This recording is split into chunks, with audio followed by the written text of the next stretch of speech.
In the name of the Father, and the Son, and the Holy Spirit.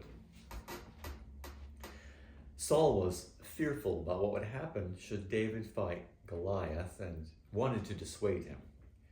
This was not primarily out of concern for David, but because if David lost, the Israelites would become the servants of the Philistines. Saul tried to talk reason into David. You're not able to go against this Philistine to fight with him, for you're just a boy. He's been a warrior from his youth. David, on the other hand, was confident in God and did not listen to the negative voices around him.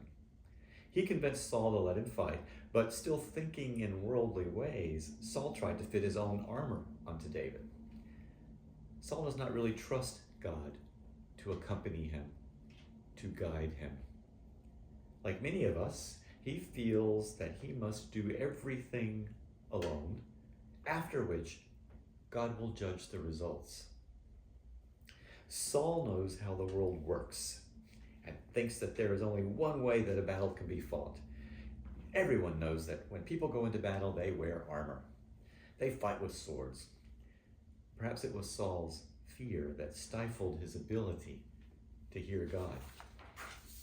I know that I'm not very receptive or creative when I am tired or fearful or angry. These feelings block our creativity, our perception of the Spirit, who is the sole source of our inspiration. Some people are so anxious that they do not hear the voice of God, no matter how loudly God calls. They never feel peace and calm and joy in their hearts. We must not be led astray by the Sauls of the world. Calm and discerning, David resisted Saul. He had a different plan, a creative one that God had supplied him. We know that we're on the right path when we feel calm and joyful. Thus, inspired by the Spirit, David sets out to battle with his staff, his slingshot, and his bag of only 5 stones. Clearly, he's crazy, and his fellow Israelites are expecting to see him slaughtered. They probably want to see him slaughtered, because that will confirm their own cynicism. You see, I knew it was impossible. It's best to be like me, to follow worldly wisdom and not trust God. Of course, in their hearts, there was another voice. A part of us senses that voice and wants to follow it, but we do not want to look stupid in the eyes of others. Just as people who have near-death experiences often tell no one because they do not want people to think they are crazy. We long for the joy of following God, but fear that it will not work out and we will look foolish. What if David had thought that way? What if Jesus had thought that way on the Sea of Galilee in the midst of the storm? We're all going to die. When we follow worldly wisdom, we deny that God is in control. In other words, we might believe in God, but one that is powerless, one who might even mislead us. We're led by fear rather than the voice of God in our hearts. We put our trust in the anxiety and not in the calm. This voice of God is not separate from us, but comes from our truest, purest selves, which is a part of God. It is closer to us than the fears in our heads because it comes directly from the Creator from which we are made. We are lights in the world, shined into the world by God. We are part of the one light, therefore, and when we let our light shine, it increases the brightness for the whole world and everyone shines more brightly.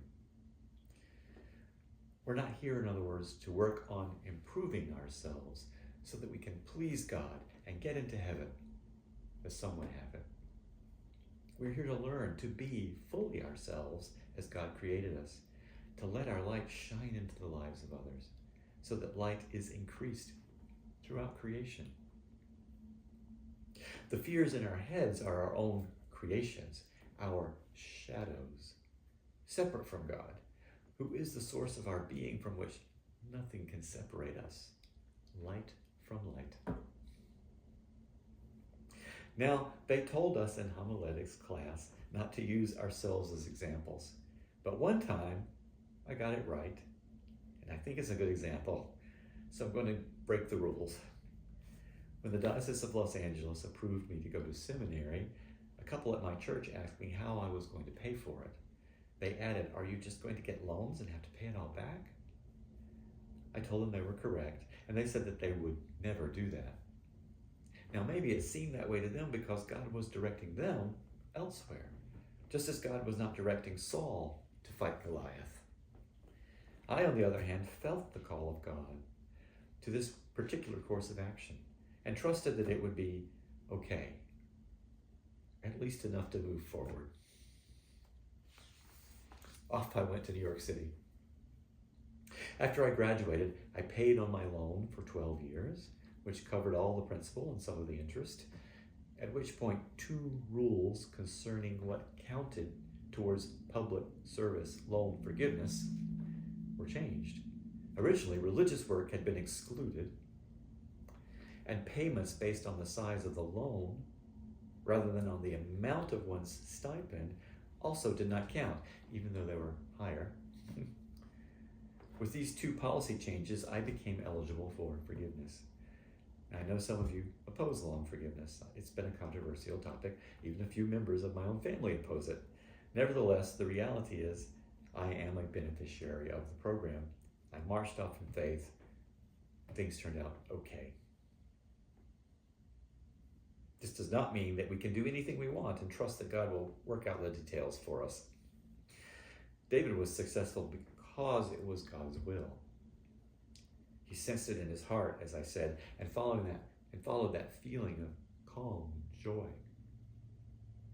Similarly, we cannot simply set out to sea in a storm and expect God to calm the waves for us. We must consult God's will. There was a man, 26 years old, who was determined to evangelize the people on the isolated Sentinel Island, India. The people there had had almost no contact with the outside world. The narrative that led the young man to this course of action was one in which Christianity and modernity were equated. He described the Sentinelese as the last outpost of Satan on the planet. In reality, there are other peoples with little or no contact with the developed world, but acknowledging this fact would dilute the narrative in the young man's head. He was going to be the person who evangelized the devil's last outpost and bring them into civilization. The young man brought with him modern medicines. Ironically, he ignored the fact that the pathogens he carried with him could be fatal to them all. Of course, they also already have a civilization. It differs from the capitalist technological one in which we participate. They killed the young man and buried him on the beach, which, given the danger of the pathogens, might truly have saved them. Though we cannot read the hearts of others, the story seems more like that of a person who wanted to be famous. In other words, I feel like there's more ego than God at work here. And that is often the case when we are young. In fact, King David himself eventually got into many situations caused by his own ego. Only Jesus seems to have avoided ego altogether. Nevertheless, God does not bless our attempts to build our ego, but will lead us into paths that contradict worldly wisdom if we listen. I feel like the young man missed his calling. God calls all of us to a holy mission in the world. As a church, we must always be discerning where God is calling us and walk that path with faith. What is our unique purpose? How are we different? What do we have to offer that no one else offers? How are we to let our light shine? However that is, we'll run contrary to worldly wisdom. It will not be universally admired. Some will hope that we fail so that their cynicism can be proved accurate. It nonetheless will shed light in the world for those who want to see it. As Christians, we must follow the light, the peace, and the joy, and see where God is leading.